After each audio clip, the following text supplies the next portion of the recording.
안녕하세요. 자유교회 이진우 목사가 보내드리는 아침 묵상입니다. 오늘도 예수 그리스도의 향기를 내는 복된 하루가 되시길 바랍니다. 6월 24일 금요일 아침 묵상입니다. 오늘은 내게 할 말이 무엇이냐라는 제목으로 사도행전 23장 17절로 24절의 말씀 묵상합니다.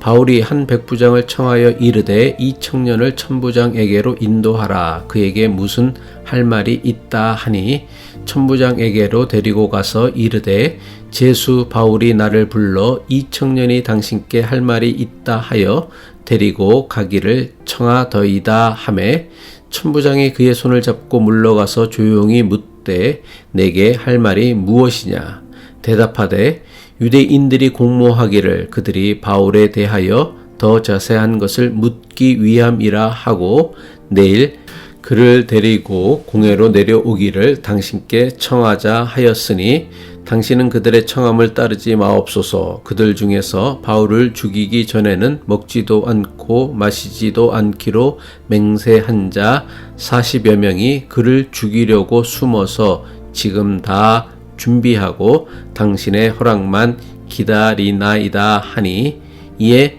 천부장이 청년을 보내며 경계하되 이 일을 내게 알렸다고 아무에게도 이르지 말라 하고 백부장 둘을 불러 이르되 밤 제3시에 가이사랴까지 갈 보병 200명과 기병 70명과 창병 200명을 준비하라 하고 또 바울을 태워 총독 벨리스에게로 무사히 보내기 위하여 짐승을 준비하라 명하며.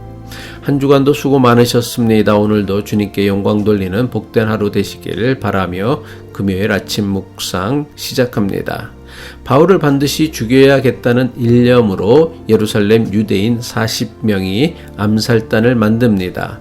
이들은 대제사장과 장로들을 찾아가서는 로마의 천부장에게 바울을 사내들인 공회의 재판에 다시 참석하게 할 것을 요청합니다. 바울이 로마 군대의 감옥에서 사내들인 공회 재판장으로 이동하는 길에 매복하였다가 그가 지나갈 때 암살하려고 계략을 꾸민 것입니다. 하지만 암살단의 계략을 바울의 조카가 듣고는 감옥에 갇힌 바울을 찾아가서는 암살단의 암살 계략을 알려줍니다. 암살단의 계략을 들은 바울은 감옥을 감독하는 백부장을 불러 자기의 조카를 천부장에게 데려다 주기를 부탁합니다. 사도행전 23장 17절이죠. 바울이 한 백부장을 청하여 이르되 이 청년을 천부장에게로 인도하라. 그에게 무슨 할 말이 있다 하니 백부장은 바울이 로마 시민인 것을 알았기에 그의 부탁을 함부로 거절하지 못하고 그의 부탁을 들어줍니다. 사도행전 23장 18절이죠. 천부장에게로 데리고 가서 이르되 제수 바울이 나를 불러 이 청년이 당신께 할 말이 있다 하여 데리고 가기를 청하더이다 하매. 예루살렘에 주둔하고 있는 로마 군대의 최고 지도자 천부장은 바울의 부탁에 그의 조카를 만나줍니다. 천부장이 바울의 부탁을 들어준 이유도 로마 시민이었던 바울에게 채찍질하며 고문하려고 했던 자신의 실수를 만회하기 위함이었을 것입니다.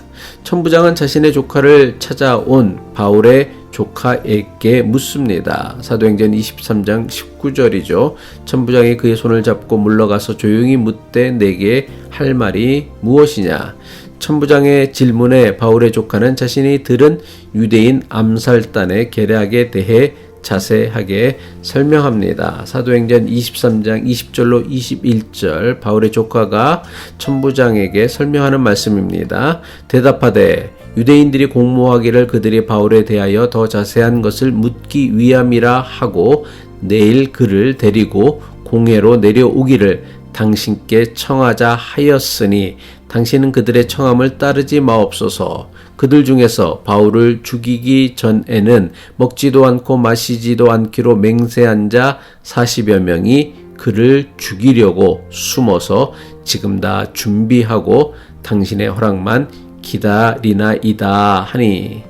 바울의 조카를 통해 유대인 암살단의 계략을 들은 천부장은 이 사실을 자신에게 알렸다고 누구에게도 말하지 말라고 당부하고는 돌려보냅니다. 사도행전 23장 22절이죠. 이에 천부장이 청년을 보내며 경계하되 이 일을 내게 알렸다고 아무에게도 이르지 말라 하고, 유대인들의 암살 모의를 들은 천부장은 로마 시민인 바울을 보호하기 위한 대책을 세웁니다. 천부장은 바울을 로마 시민에 대한 재판권을 지닌 로마 총독 벨릭스에게 보내어 그에게 재판받을 수 있도록 합니다. 당시 유대 지역의 총독이었던 벨릭스가 거주하는 곳은 예루살렘에서 65마일 떨어진 가이사라였습니다. 바울을 로마 총독에게 보낼 것을 결정한 천부장은 그날 밤 제3시 유대인들 모르게 가이사라로 바울을 이송하기로 합니다. 사도행전 23장 23절이죠. 백부장 둘을 불러 이르되 밤 제3시에 가이사라까지 갈 보병 200명과 기병 70명과 창병 200명을 준비하라 하고, 유대 시간으로 제3시는 현재의 시간으로는 밤 9시에 해당합니다. 지금이야 밤 9시라고 해도 초저녁이라 할 수 있습니다. 하지만 2000년 전 밤 9시는 오늘날의 밤 9시와는 달리 모든 사람이 잠자는 깊은 밤중이었습니다. 천부장은 2명의 백부장에게 바울을 안전하게 이송하기 위해 중무장한 보병 200명, 기병 70명, 창을 든 병사 200명을 동원하도록 명령합니다.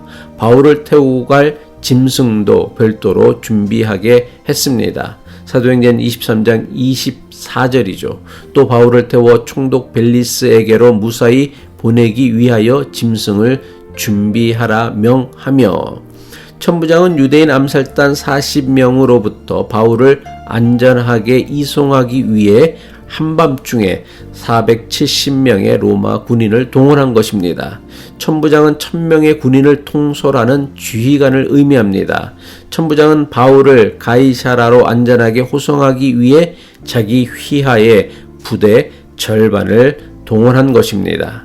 모두가 잠든 한밤중에 바울은 당시 세계 최강의 군대라고 하는 로마 군인 470명의 경호 속에 예루살렘을 떠나 가이사라로 향한 것입니다. 이 모든 과정은 사람의 힘이나 청탁으로 가능한 것이 아니었습니다. 바울을 로마로 보내기 위한 보이지 않는 하나님의 섭리라고 할 수 있습니다. 그런데 여기서 반드시 주목해야 할 매우 중요한 사실이 있습니다. 누구보다 하나님의 뜻을 가장 잘 알 것 같은 유대인들이 하나님의 뜻과 섭리를 가장 심각하게 방해하고 있다는 것입니다. 반면에 하나님도 모르고 메시아 예수도 모르는 로마 군대의 천부장과 부하들을 통해 바울을 로마로 보내려는 하나님의 뜻을 이루어 가십니다. 이것은 지금도 마찬가지입니다. 하나님의 뜻은 기독교인만이 이룰 수 있다고 생각하는 것은 유대인들의 잘못된 믿음과 실수를 반복하는 것입니다. 창조주 하나님은 천지 만물 모든 것을 통해 주님의 뜻을 이루어 가시는 전능하신 하나님이십니다. 예수 믿는 사람을 가장 앞장서서 핍박하는 바울을 회심시켜 예수 그리스도의 복음을 전하게 하신 분도 하나님이십니다. 바울이 예전에 그러했던 것처럼 내가 주님의 뜻을 이룬다는 교만과 자랑은 주님의 뜻을 이루기보다는 오히려 하나님의 뜻과 섭리를 방해하는 경우가 대부분입니다. 따라서 우리는 내가 주님의 일을 한다는 교만이 아니라 주님의 뜻을 이루는 일에 자신을 사용해 달라는 겸손한 믿음을 가질 수 있어야 합니다. 기도하겠습니다. 내가 주님을 위해 일한다는 교만과 착각에 빠져 오히려 주님의 뜻을 방해하는 어리석은 자가 되지 않게 하옵소서. 주님, 내가 여기 있사오니 나를 주님의 뜻을 위해 사용해 달라는 겸손한 믿음으로 주님의 뜻을 이루어 가게 하옵소서. 예수 그리스도의 이름으로 기도합니다.